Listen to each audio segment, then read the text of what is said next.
Hello guys, welcome back to my YouTube channel System Bound Goal and this is Sandeep Vishwakarma and आज हम discuss करने वाले हैं AMU BSc का पेपर जो अभी आज पेपर हुआ है।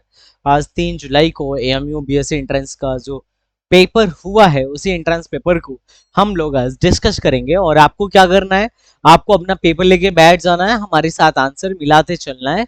एक एक आंसर आप मैच करिए, जहां तक पॉसिबल है हमने पूरा कोई त्रुटि ना हो इस बात का ख्याल रखा है। बाकी अगर कोई हो तो उसके लिए क्षमा चाहेंगे, बट कोई नहीं, हम इसको स्टार्ट करते हैं और आप हमारे साथ मिलाते चलिए। देखिए आपने कितना सीखा है। और जो लोग बीटेक का एग्जाम देने वाले हैं वो लोग खुद से ट्राई करें और बताएं कितने क्वेश्चन उनके आ रहे हैं। और कमेंट बॉक्स में आपने मार्क्स बताना मत भूलना कि आपने कितना क्वेश्चन सही किया, ठीक है। तो वीडियो में बढ़ने से पहले मैं बता दूं कि भाई लोग जो लोग AMU BSc दे के आ रहे हैं उनको टेंशन लेने की बात नहीं है, ठीक है। उनका जो पेपर था वो मॉडरेट लेवल का ही था, ज्यादा टफ नहीं था। और अगर मैं मैथ्स की बात करूं तो यार इन्होंने डिफरेंशियल इक्वेशन मतलब कैलकुलस को सबसे ज्यादा वेटेज दिया था। जैसा कि मैंने पिछले वीडियोस में बताया भी था कि कैलकुलस ज्यादा इंपॉर्टेंट होता है और इस बार इंपॉर्टेंट रहा भी। तो यार आपको क्या करना है, जो जैसे 4 सेशन है, English, physics, chemistry and maths. इस वीडियो में मैं फिजिक्स आपके साथ डिस्कस करूंगा, देन फर्दर अदर टीचर आपको केमिस्ट्री, मैथ्स एंड इंग्लिश में भी डिस्कस करते हुए नजर आ सकते हैं। तो अगर मैं बात करूं कि इस बार कट ऑफ कितना जाने वाला है, इस बार कट ऑफ कितना जाने वाला है तो आप लोग ध्यान से सुने। अगर आप एक्सटर्नल हैं तो आपका कट ऑफ 25 से 28 के बीच में हो सकता है। सॉरी, अगर आप इंटरनल हैं तो। और अगर आप एक्सटर्नल स्टूडेंट हैं तो आपका 35 से 40 के बीच में हो सकता है, ठीक है, एक्सटर्नल स्टूडेंट हैं तो। अब अगर आपके पास सीए कोटा है, सीई कोटा है या फिर डिस्टेंस कोटा है तो इसका डेफिनेटली काफी ज्यादा फायदा आपको मिलने वाला है।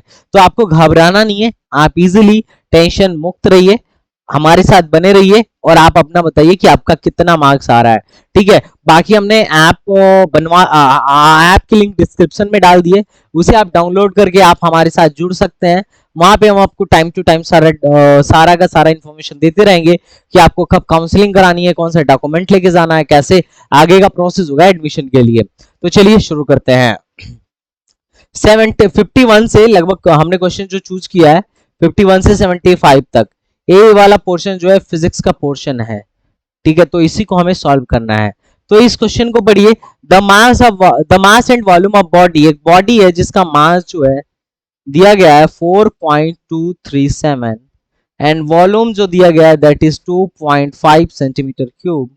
तो आपसे डेंसिटी पूछा जा रहा है। डेंसिटी बराबर क्या होता है, मास अपॉन वॉल्यूम। भाग दे दीजिए 4.237 में और 2.5 में भाग दीजिए, 2.5 से भाग दीजिए तो ये आएगा 1.6, ध्यान से सुनिएगा, ये आएगा 1.6948 ग्राम सेंटीमीटर क्यूब। लेकिन ध्यान दीजिए अपना आंसर नहीं होगा, हमें इसे अभी क्या करना होगा, अभी हमें इसे राउंड ऑफ करना होगा 2 सिग्निफिकेंट फिगर तक।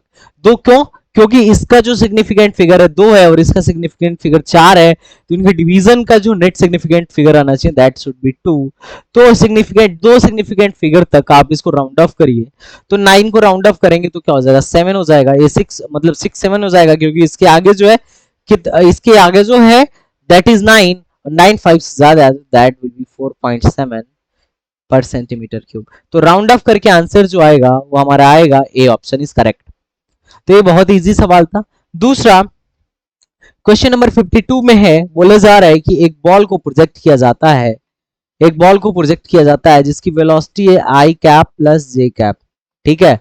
तो आपसे पूछा जा रहा है कि बताइए इसके इक्वेशन ऑफ मतलब इसके लिए इक्वेशन ऑफ ट्रेजेक्टरी क्या होगा, ठीक है। चलो ओके, इक्वेशन ऑफ ट्रेजेक्टरी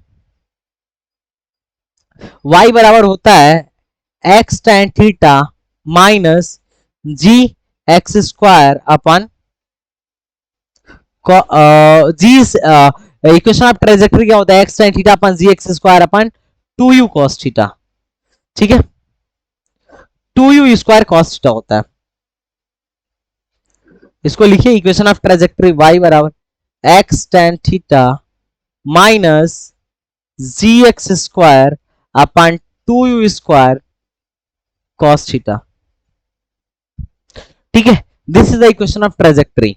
अब हमें cos थीटा यहाँ पे एक नया चीज देखने को मिल रहा है, तो cos थीटा क्या होगा, इसका एंगल क्या होगा, प्रोजेक्शन, एंगल ऑफ प्रोजेक्शन क्या होगा।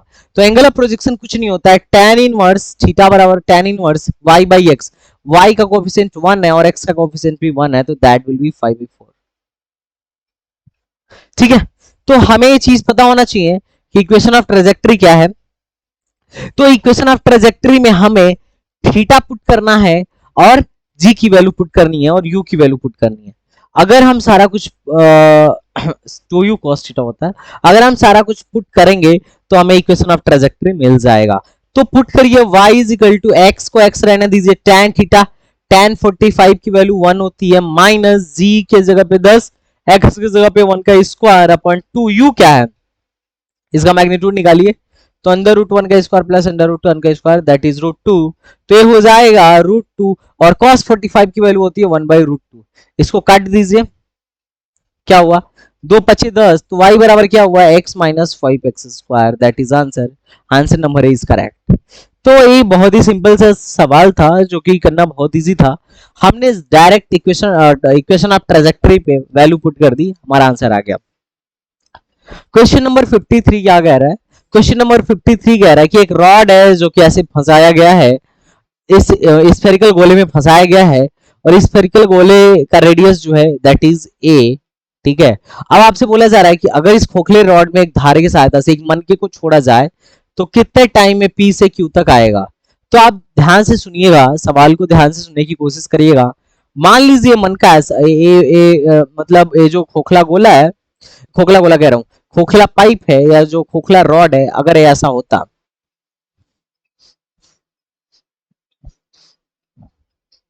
अगर ऐसा होता और इसमें आप क्या करते हैं, एक खोखले सॉरी एक मनके को छोड़ते हैं, मन का मतलब एक बीड को छोड़ते हैं, तो एक किस वेलोसिटी से p से q तक, p से q तक मान लीजिए आ रहा है, एक किस एक्सेलरेशन से गिरता, तो ये g से गिरता और यहां से यहां तक आने में जो टाइम लगता वो e से इतना लगता।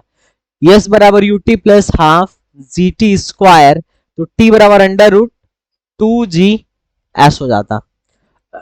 टी बराबर यहां से देखिए ना, टी बराबर क्या होता, 2s बाई जी का रूट हो जाता।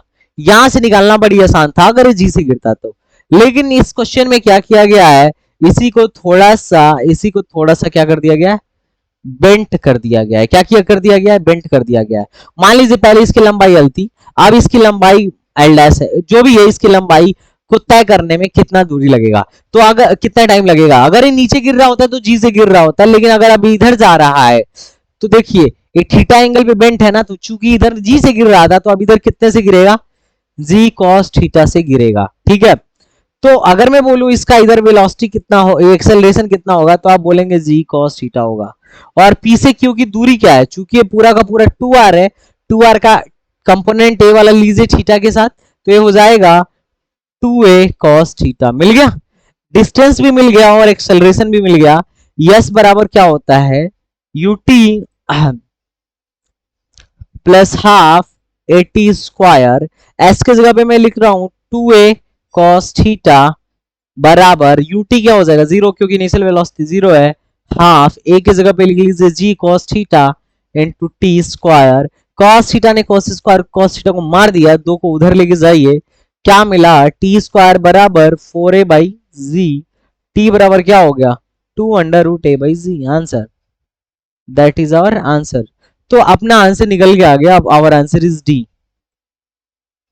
ठीक है, तो ये बड़ी सिंपल सवाल था, देखने में डरावना लग सकता है आपको। इस क्वेश्चन को पढ़िए, क्या बोला जा रहा है कि ऑब्जेक्ट टेक m टाइम मतलब m times time as much to slide down 45 degree rough inclined as is take to down a perfectly smooth inclined plane. The coefficient of kinetic friction between the object and incline is given by। अब ध्यान से सुनिएगा, जैसे बोल रहा है कि मान लीजिए एक इंक्लाइन प्लेन है, अगर ये स्मूथ है, ध्यान सुनिएगा, अगर ये स्मूथ है, यहाँ पे m मास का कोई ऑब्जेक्ट है, अगर ये स्मूथ है तो यहां से यहां तक आने में जो टाइम लगता है वो t लगता है। अगर यही चीज होता, यही इंक्लाइन प्लेन जो होता, ये इंक्लाइन प्लेन जो है इसका incline angle of inclination 45 degree है, इसका भी 45 डिग्री है। अगर ऐसा होता कि ये स्मूथ होने के बजाय खुरदुरा होता, रफ होता, जिसका फ्रिक्शन कोफिशिएंट म्यू होता, तो यहां से यहां आने में कितना टाइम लग रहा है? एम्प्टी टाइम ले रहा है। तो बताइए फ्रिक्शन कोफिशिएंट की वैल्यू कितनी है? मैं बोलूंगा ठीक है। जब फ्रिक्शन नहीं लग रहा था तो किसके वजह से इधर आ रहा था? तो ये जी साइन थीटा नाम के एक्सेलरेशन की वजह से इधर आ रहा था। जब फ्रिक्शन लगने लगा तो जी साइन थीटा तो नीचे लग रहा है, लेकिन ऊपर की तरफ एक फोर्स लग रहा है जो इसको रोक रहा है, जिसकी वैल्यू क्या है? म्यू जी कॉस थीटा, है ना? तो नेट एक्सेलरेशन कितना है? नेट एक्सेलरेशन है इसका, जी कॉमन कर लो, sine theta minus mu cos theta, खत्म। ठीक। अब देखो इस केस में जितनी दूरी टी टाइम में चल रहा है उतनी दूरी ये एम टी टाइम में इस केस में चल रहा है, तो मैं दोनों में दूरी बराबर कर देता हूं, S1 बराबर S2। तो ध्यान से देखो S बराबर क्या होगा? U t plus half a t square. अब इसका लिखता हूं u t plus half, a की जगह पे लिख दो g sine theta into T square बराबर u t two plus half g sine theta, t की जगह पे लिख दो एम टी का होल स्क्वायर। ये चीज इसका भी जीरो है, ये चीज इसका भी जीरो है। वाई? क्योंकि इनिशियल स्पीड दोनों का जीरो था। हाफ ने हाफ को मार दिया, जी ने जी को मार दिया, इधर क्या बचा? अच्छा इधर जी साइन रहेगा क्या? ना ना ना, इधर हाफ जी तो रहेगा, इधर साइन माइनस म्यू कॉस रहेगा। देखो इधर वाला एक्सेलरेशन, इधर क्या बचा? Sine theta. मैं साइन 45 की वैल्यू 1/√2 लिख दिया, टी स्क्वायर बराबर, इधर क्या लिखा यार? इधर लिखा हाफ, हाफ तो कट गया है, साइन इसकी वैल्यू रखो 1/√2 माइनस म्यू इंटू 1/√2, क्योंकि कास की भी वही वैल्यू होती है, M square into T square. T square ने टी स्क्वायर को मार दिया, √2 ने √2 को मार दिया। फाइनल आंसर देखो 1 is equal to 1 minus mu into M square. इसको एम को इधर भेजो तो 1/m स्क्वायर बराबर 1 माइनस म्यू, म्यू को इधर ले जाओ, एम को इधर ले जाओ, तो mu is equal to 1 minus 1/m square. That's our answer. तो बहुत ही सिंपल प्रॉब्लम था, it's not too much easy, हमारे ख्याल से तो इजी नहीं, टफ नहीं था, it was easy. Which option is correct? Option number A is correct. चलो अगले सवाल करते हैं। इसमें बोला गया है कि एक मास है जिसका वेलोसिटी ऊपर की डायरेक्शन में है, एक मास है जिसका वेलोसिटी इस डायरेक्शन में है। सेंटर ऑफ मास का वेलोसिटी क्या होगा? तो देखो velocity of centre of mass क्या होता है? कुछ नहीं, m1 v1 वेक्टर फॉर्म में लिखना होता है, m2 v2 upon m1 plus m2। ठीक है, आसान है। इसका वेक्टर फॉर्म में इसको लिख लेता हूं, इसका वेक्टर फॉर्म में इसको लिख लेता हूं 10 आई कैप, और इसको लिख देता हूं 20 जे कैप, क्योंकि ये जे कैप के डायरेक्शन में है। लिखो यार, चलो आ जाओ, VCOM लिखते हैं, m1 10 तो 10 आई प्लस 20, 2 गुणे 20 जे अपान 10 प्लस 20, कितना हो रहा है? देखो VCM बराबर देखो क्या हो रहा है, 10 आई प्लस 40 जे अपान 30, जीरो ने जीरो को मार दिया, क्या बचा? आई प्लस 4 जे अपान 3। थोड़ा सा मैग्नीट्यूड निकाल लो, मैग्नीट्यूड जो होगा वो क्या होगा? 1/3 √1 प्लस 4 का स्क्वायर 16। ठीक है, ठीक है। मैंने कुछ गलती कर दिया है क्या? है? I have done any mistake? अरे यार ये 1 केजी और 2 केजी था, ओ हो, ये 1 केजी और 2 केजी था, तो नीचे 3 केजी हुआ। ए 10 कर लो इधर, हाँ आप करो, 10/3 इंटू √17। अच्छा एक काम करो, मान लो अगर ये 16 होता, अगर इस 17 के 16 होता तो 4 बाहर आ जाता, और 4 बाहर आता तो 40/3 हो जाता है। किसके अप्रॉक्स में आता? 13 के आसपास आता, 13 से थोड़ा सा ज्यादा आता। चूंकि अंडर रूट वाली चीज ही 13 से 16 से ज्यादा थी, तो इसका मतलब ये चीज 13 से थोड़ा सा ज्यादा आएगा, लेकिन 14 नहीं आएगा, 14 से कम और 13 से ज्यादा आएगा। तो कौन सा ऑप्शन सही होना चाहिए? 13 3 39, ये ऑप्शन करेक्ट होना चाहिए। ट्रिक है, इस सॉल्व करने का मेथड होता है, कैसे आप फास्ट कैलकुलेशन करें। हम रूट थोड़ी ना बैठ के एग्जाम में निकालिएगा, कि निकालिएगा? नहीं निकालिएगा ना। हाँ ये देखें आप, A mass इतना is compressed sphere such the way escape velocity of from the surface is इतना। मान लो किसी भी चीज को कितना तेज कंप्रेस करें कि उसका सरफेस वेलोसिटी जो है और जिसका वेलोसिटी सरफेस उसके सरफेस से इतना हो जाए, इसके वेलोसिटी। तो इसके वेलोसिटी का फार्मूला क्या होता है? इसके वेलोसिटी का फार्मूला क्या होता है? पहले तो इस याद होना चाहिए अपने को। इसके वेलोसिटी का फार्मूला होता है √2g r। अच्छा जी, तो इसके वेलोसिटी का जो फार्मूला है √2g की जगह पे लिख सकता हूं gm/r² इनटू r। आर ने आर को मार रहे, इसके वेलोसिटी निकल के आया √2gm/r। इसके वेलोसिटी निकल के आया, स्क्वायर कर लीजिएगा जरा, v² बराबर हो जाएगा 2gm/r²। आर को उधर लेके जाइए तो r बराबर हो जाएगा 2gm/v²। अब सॉल्व करिए सारा का सारा डाटा पुट आउट करके। दो जी की जगह पे क्या रखिएगा? जी की जगह पे 6.6 इंटू 10⁻11। एम की जगह पे क्या रखिएगा?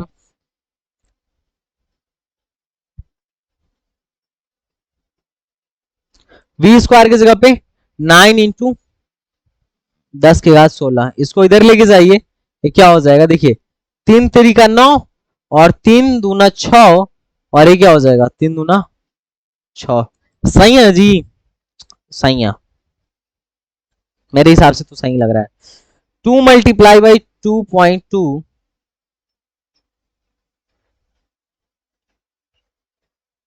देखो ध्यान से, ये कितना हो जाएगा? 16 ऊपर गया तो 24 में से 16 गया कितना? 8 बचा, और 11 में से 8 गया 10⁻³ बचा। तो ये 10⁻³ के कोटि में आ रहा है, मतलब mm में आएगा। Which option should be correct? mm। mm में करेक्ट होगा, दैट इज आवर आंसर। ठीक है, चलिए अगला सवाल करते हैं। Question number 57। एक फोर्स दिया गया है जो किसी बॉडी पे एक्ट करता है। अब देखो ध्यान से, एक फोर्स दिया गया है, फोर्स नॉर्मल फोर्स नहीं है, वेरिएबल फोर्स है 10 + x/2। अब ये किसी बॉडी पे लगता है और 0,0 से लेके इसे कहां तक? 2,0 तक पहुंचा देता है, 2,0 तक पहुंचा देता है। ठीक है, तो इसका मतलब एक्स डायरेक्शन में फोर्स लग रहा है। देखो फोर्स जो है एक्स ही डायरेक्शन में लग रहा है और बॉडी भी एक्स डायरेक्शन में ही मूव कर रही है। तो डिस्प्लेसमेंट और फोर्स के बीच का एंगल कितना है? 0 डिग्री है। तो मैं वर्क बराबर लिख सकता हूं integration of F dot D S. अब चूंकि F D S cos 0 degree हो जाएगा, क्योंकि जो जिस डायरेक्शन में फोर्स है उसी डायरेक्शन में डिस्प्लेसमेंट है, तो वर्क का फॉर्मूला ये निकल के आएगा। तो work is equal to F का फंक्शन लिख दो 10 + x/2 इंटू dx। इसको भैया इंटीग्रेट करिए तो वर्क, और कहां से कहां तक? 0 से लेकर 2 तक। x का 10 का इंटीग्रेशन 10x हो जाएगा प्लस x² 4 हो जाएगा 0 से लेकर 2 तक।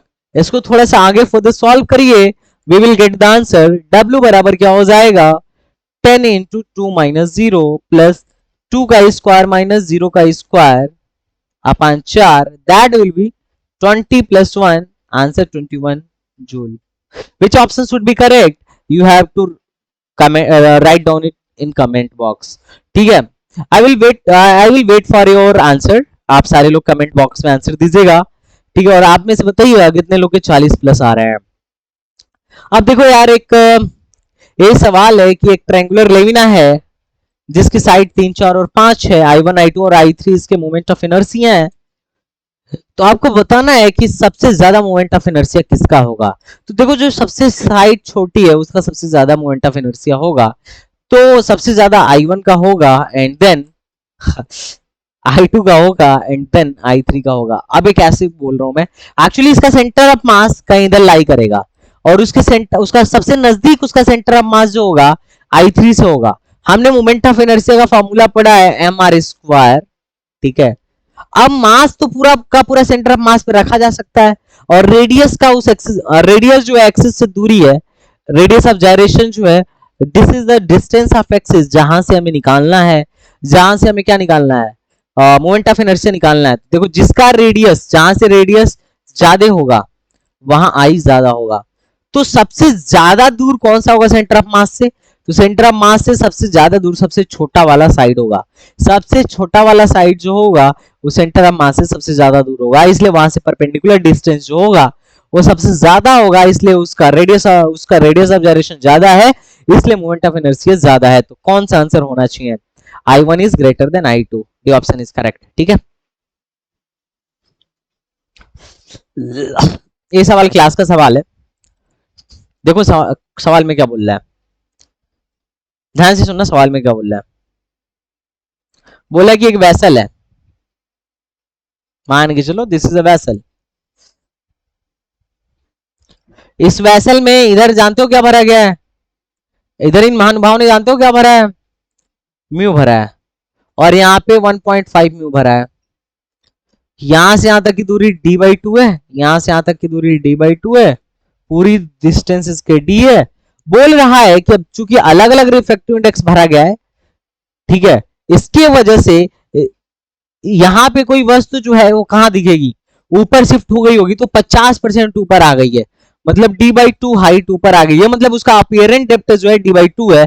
तो बताइए म्यू की वैल्यू कितनी है? तो हमने फॉर्मूला पढ़ा था कि जो अपीयरेंट डेप्थ होगा, अपीयरेंट डेप्थ जो होगा वो होगा म्यू सराउंडिंग n2। ध्यान से सुनेगा, d1 बाई म्यू1 प्लस d2 बाई म्यू2 डैश डैश डैश। सॉल्व करो, सराउंडिंग क्या होगा 1 इनटू d1 कितना है भाई, d1 कितना है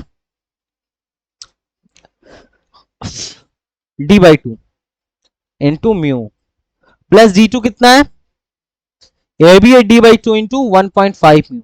ये किसके बराबर आएगा, ये आएगा कितना शिफ्ट हुआ है, तो d/2 शिफ्ट हुआ है, अब सॉरी अपीयरेंट डेप्थ कितना है, तो d/2 अपीयरेंट डेप्थ है, d ने d को मार दिया, यहां से सॉल्व करो, ये आया 1/2 mu plus 1/2 into 1.5 mu is equal to 1/2, 2 ने 2 को मार दिया, सॉल्व करो, सॉल्व करो और बताओ क्या आ रहा है। म्यू को कॉमन करके उधर भेज दो, म्यू को कॉमन करके उधर भेज दो, तो इधर बच जाएगा 1 प्लस इधर बच जाएगा 1.5 इज इक्वल टू म्यू, ये क्या बचा 1 plus 2/3 is equal to mu, that is 5/3 is equal to mu. इसकी वैल्यू क्या होगी, 5/3 की वैल्यू क्या होगी, सॉल्व करो, 5/3 बराबर म्यू आ रहा है। कोई आंसर मैच किया? नहीं, भाग दे दो, 5 में 3 से भाग दे दो, 5 5 5 में 3 से भाग दे दो, 3 कम 3,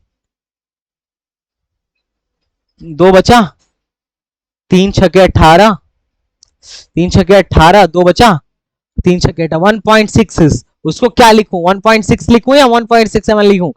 माइन्यूट सा मिस्टेक था भाई, माइन्यूट सा 1.67 शुड बी आंसर। ठीक है, तो ये अपने को ध्यान रखने वाली बात थी।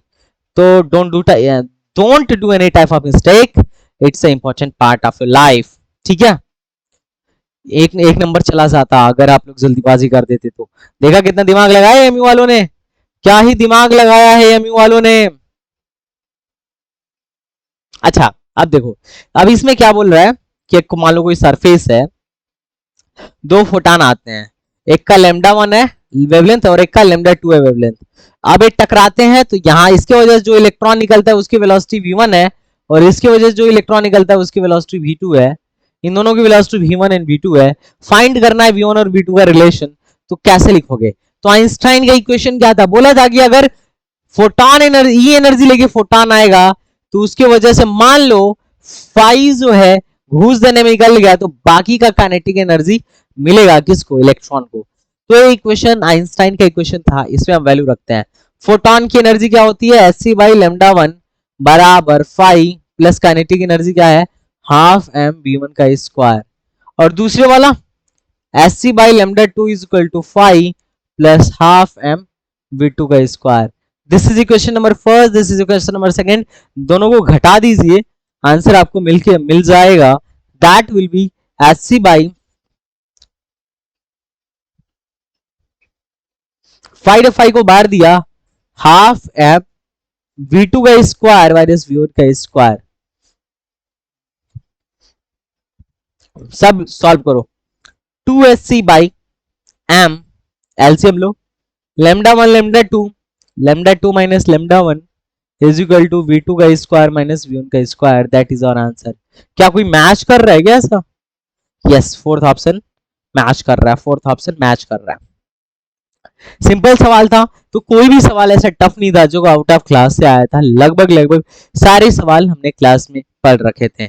चलिए भाई अगला क्वेश्चन करते हैं कि एक अल्टरनेटिव वोल्टेज था V बराबर 200 V साइन 100t।